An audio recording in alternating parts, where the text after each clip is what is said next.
Now to the Middle East, where the human rights group Amnesty International has accused the state of Israel of committing genocide against Palestinians in Gaza.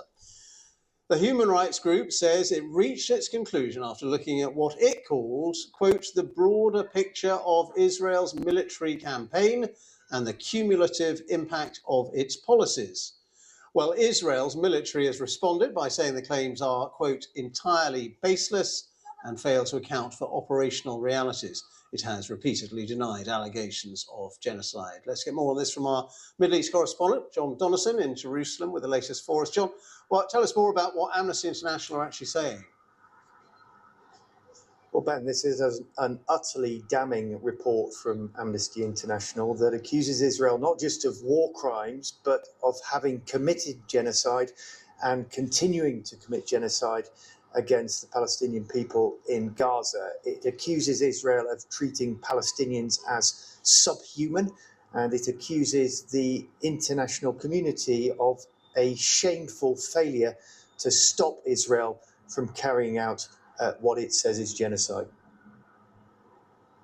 And I mentioned, John, the response from Israel to that, just in brief. Just tell us a bit more then about what Israel has been saying.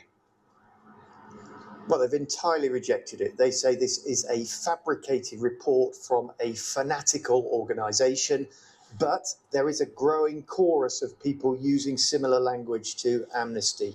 We've, of course, got the process in the International Court of Justice who say there's plausible evidence of genocide being committed by Israel. We've got the former Israeli defense minister under Benjamin Netanyahu, saying that ethnic cleansing was happening in Gaza. And we've got a very well-known historian and professor of Holocaust studies here in Israel who has said that genocide is taking place and has compared it to what happened in both Bosnia and Rwanda. So Israel, the government rejects it, but there is, as I say, a growing chorus of voices who are accusing Israel of genocide.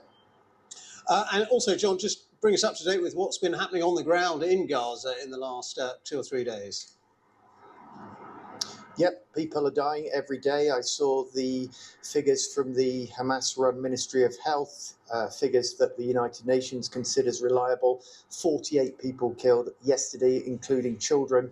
There was a strike on a camp housing displaced people, supposedly in the safe zone in Al-Mawasi, right in the south of Gaza, where more than 10 people were killed there.